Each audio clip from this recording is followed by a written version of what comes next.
Now, our lead story that had the Executive Secretary of the Presidential Advisory Committee on Corruption, Professor Bolaji Owasonye, says that the wheel of the anti-corruption campaign in Nigeria is turning despite the several challenges to it.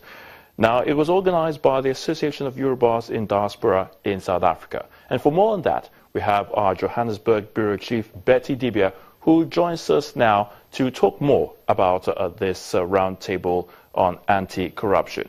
Great to have you, Betty. Thank you so much.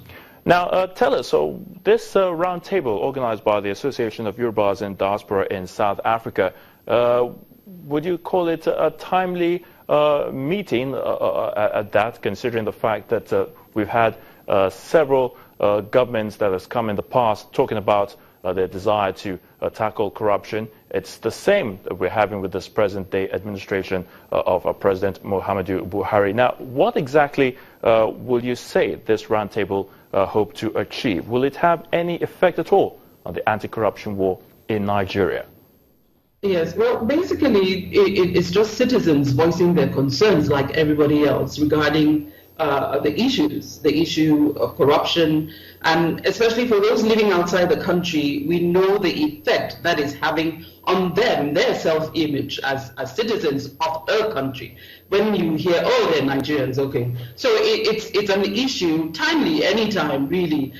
People who are really concerned. And another thing, the difference about this particular one, they have someone who is working with the government on it, present to answer some of the questions that they had.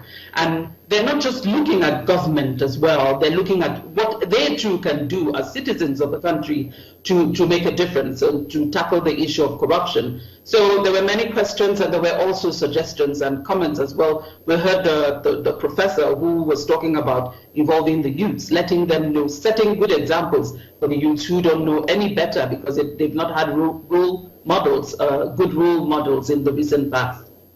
All right. Now, you talked about the issue of image. I mean, when we talk about corruption and what that means for the image of Nigerians, not just at home, but also abroad, particularly in South Africa, where you are. Let's look at the issue of the whistleblower policy introduced by this present administration. What are Nigerians in South Africa saying concerning this? I mean, were there questions posed to the professor on that? Is there any good thing that they can pinpoint to the whistleblower policy? Are they satisfied with the results being achieved in that area so far? Well, the issue of you have people who ask questions about how those abroad can be involved. I remember one gentleman who said, you know, most of these people who are stealing from the country are buying houses and the rest of it, and buying property and buying all sorts of things outside the country. We outside the country can be part of those blowing the whistleblowers.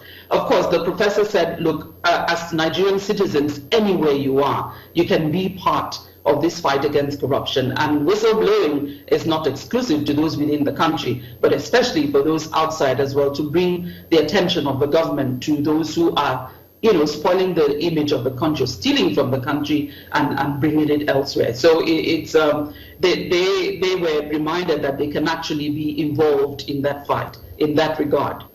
All right, thank you so much, our Johannesburg Bureau Chief, Betty Dibiah, for giving us insight into the anti-corruption roundtable there in South Africa. Appreciate your time.